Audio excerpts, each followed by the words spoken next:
Hello, everyone, and welcome to your WWE Raw review.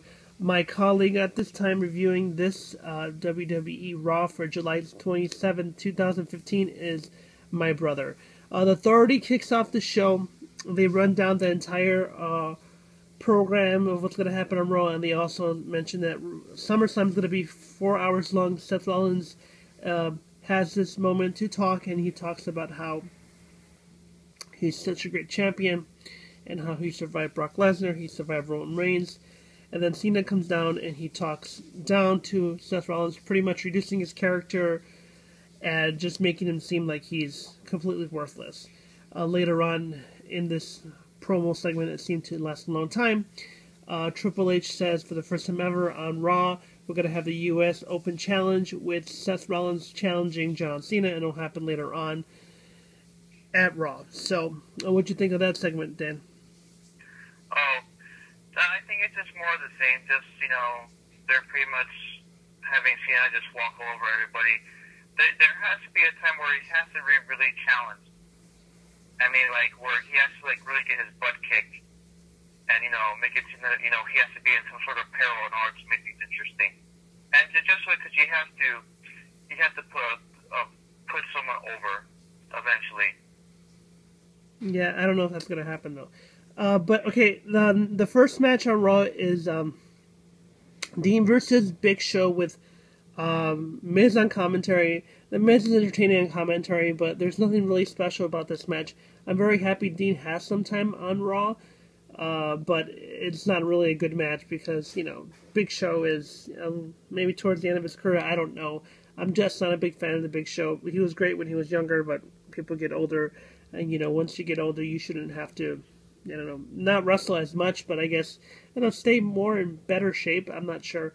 Dean loses by countout after the KO punch, and then Big Show is able to almost attack him at the end by trying to spear him through the barricade wall near the announcer's table, but Dean sidesteps him, and then his music plays, and I guess it's okay that he lost because his music played at the end. I'm not sure.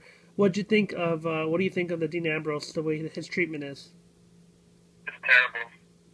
It's really terrible. I still think they should have kept him and Seth feuding for a little bit longer. So at least have a better way to finish their feud. It's just really terrible. It's like, okay, that's it. It's done. So. I gotcha. Second match on Raw is Neville versus Fandango.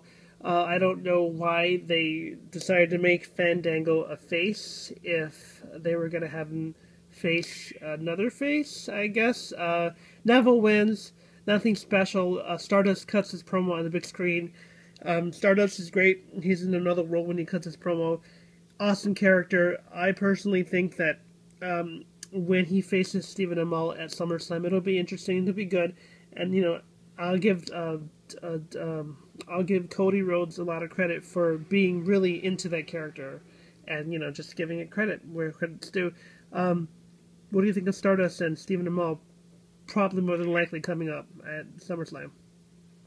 I think it would be it'll be a short, brief match. I don't think it's going to be very technical or it's going to be very basic moves pretty much. And I think Stephen Amell will probably do some safe moves, but other than that, I don't think he'll do anything really spectacular as Stardust as well. I think it's going to be a very meat and potatoes match. Cool.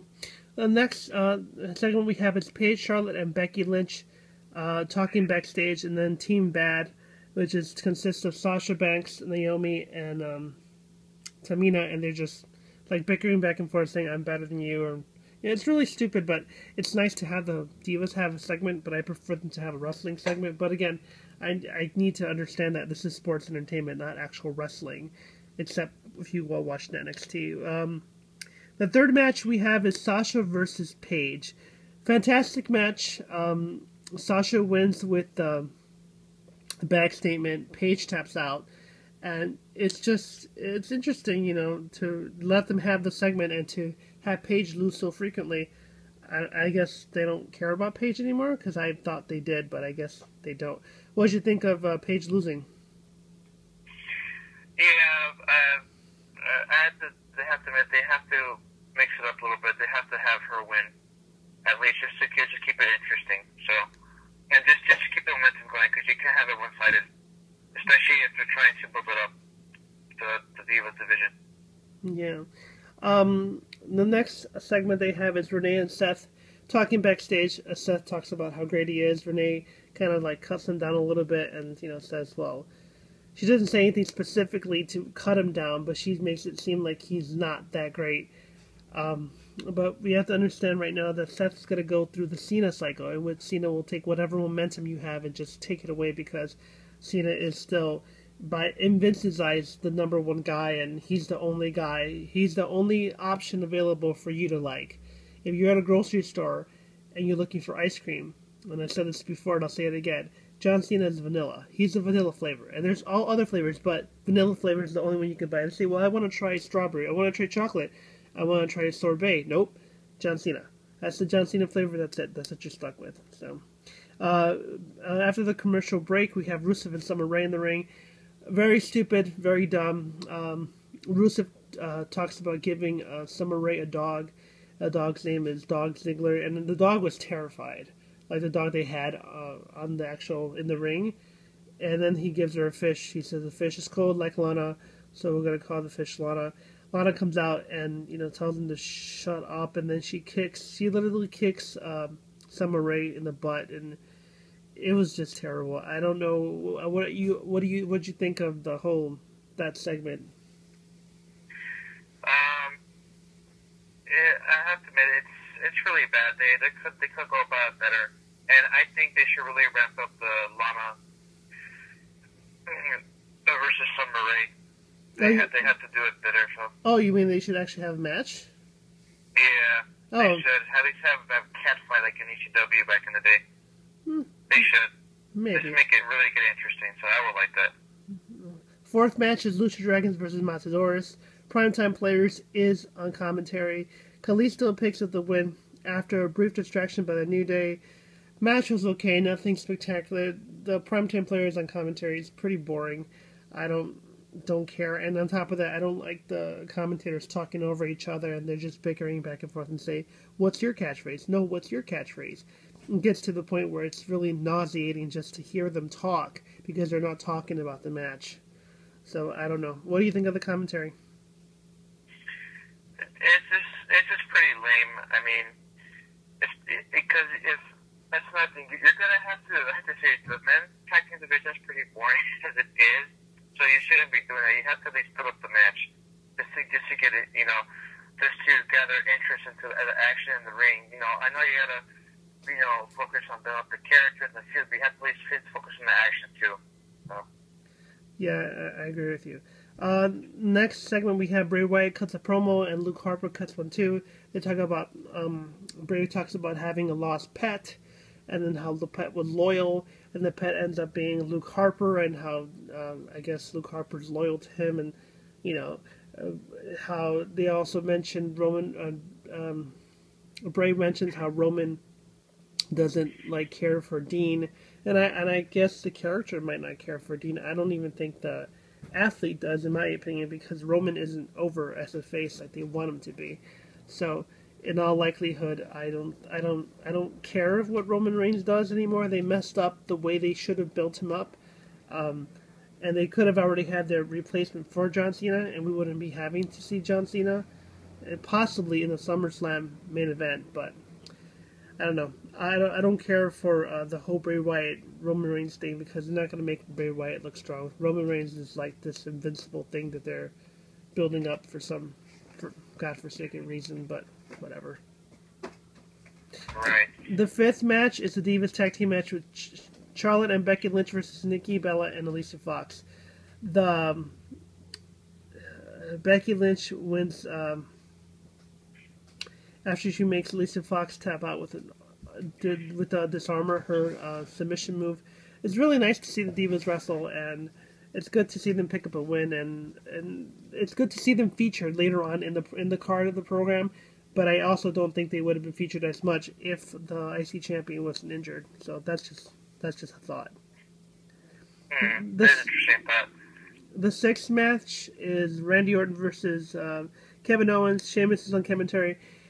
Randy Orton wins after DQ after Sheamus hits him with the Bro kick. I don't think the match was that good. I think that Randy Orton was just going through the motions. Kevin Owens, sold to him pretty good, but Randy Orton wasn't selling as much, so it wasn't a spectacular match like I was thinking it was gonna be. I had high hopes for it, but it wasn't to be. What do you think? Yeah, I have to agree. And plus I have to say this is Raw, and a lot of the matches on Raw, the past couple weeks, you're not giving it their all as opposed to what they do on the pay-per-view. So, but still, you at least expect at least some form of entertainment to keep you interested, and especially with those type of wrestlers, because Orton is good. Whatever crap he does personal life, he's still good wrestler. Owens is always good. So. After the match is over, Cesaro tries to come out and make a save. Kevin Owens gets the upper hand and hits him with the pop-up powerbomb, and they're setting up possibly Cesaro versus Kevin Owens at SummerSlam. SummerSlam is going to be 4 hours, so they got to fill the time up somehow. They have a Cena segment backstage with Renee where Cena says, "I got to put up or shut up. I don't think he's much of a champion. The champ is here." John Cena just recycling his same lines. John Cena, hustle, loyalty, respect. John Cena is the wannabe hero. John Cena, in my opinion, comes off as a bully because he never comes out and he says, "Well, I respect you and your talent, and I want to face you to see which one's better." He comes out and he talks down to his opponent like a bully, and he says, "I'm better, I'm better, I'm better." That is the John Cena. That's the John Cena character. I'm better than you because I'm pretending to be something that I'm not, and I'm better than you, and I'm going to prove to you by beating your butt in the ring. What hero does that? It's just stupid. After the segment's over, John Cena comes out to a very pro-John Cena crowd. Usually there is a dueling chant, John Cena sucks. There was none of that stuff. It was just all John Cena. It was nobody seemed to care for Seth Rollins. That's fine because Seth Rollins is supposed to be a heel, but that crowd was very John Cena, all about John Cena. Match pretty much sucked because John Cena does suck. No matter who's, it doesn't matter. John Cena sucks. He's a terrible wrestler. Period. He's a good businessman. He's good at marketing for the company. He's good at selling for the company. We're talking about merchandise, not wrestling. At one point in the match, towards the end of it, somewhat towards the end of it, John Cena is having a middle of the ring interaction with Seth, and Seth hits him with the knee to his face, and he breaks his nose. Now, I was watching this with my wife, and she was totally loving it because she doesn't like John Cena.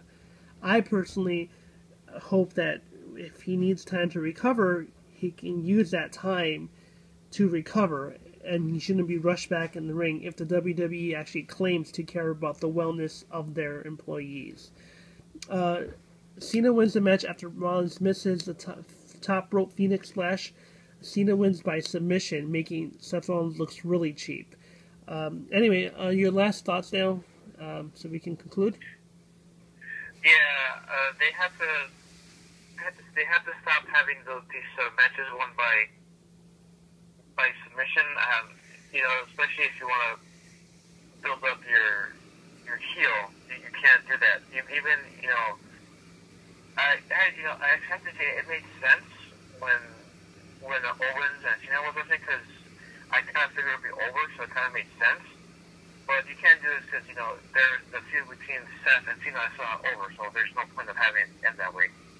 And another thing about Cena, remarks about his injury, I still think WWE will let him rest up until the pay-per-view. The more activity is to have it heal. However, it just reminds me how Cena's been injured before, yet he still feels the need to squash other wrestlers, and that doesn't make a lot of sense to me. Because, your career could have ended before, in a previous injury, but you're still trying to push other guys down who might be in the same boat as you eventually, possibly might end your career. So that's not, doesn't make a lot of sense to me. Because Ric Flair, I don't ever recall Ric Flair doing that to Sting. So. No, well, and he broke his back, so.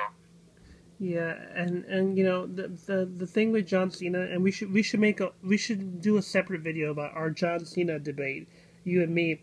Not really a debate, just a discussion, I have to say, because there's no we both think the same opinion of John Cena. But John Cena, if you don't like the thing about him and the different aspects of his character is that there's only like 3 aspects of his character. I can go ahead and say, along with the announcers, because the announcers don't even debate. The announcers just go ahead and they kiss his ass. All of them. There's no balance with that. There's no one announcer who doesn't dislike him. They all like him. It's stupid. The John Cena character is basically, everyone likes me because I'm a so-called hero. I'm going to come out and I'm going to talk down to you, and then I'm going to win with my with 3 or 4 or 5, 6 moves or whatever. He might have gotten the 6th or 7th move. I don't remember. All I know is that John Cena sucks. Raw was terrible up until the end, and it's not good that Seth Rollins broke his nose, but it might be good so that John Cena is not given the championship again, because if he breaks or ties Ric Flair's records for the World Heavyweight Championships, it's just terrible. John Cena has never worked as hard as anybody for those championships. I mean, so whether he might got a hurt here, hurt there, the guy probably took steroids and whatever. I give this Raw I don't know. I'm not even gonna rate it. Thanks so much for watching. Sorry for the image, but like I said, wrestling is real, and I hope that if he needs the time to recover, John Cena does recover, and they find another backup plan, because John Cena is going to have to retire sooner or later. True. Thanks for watching. Hit the like button. Subscribe. So long.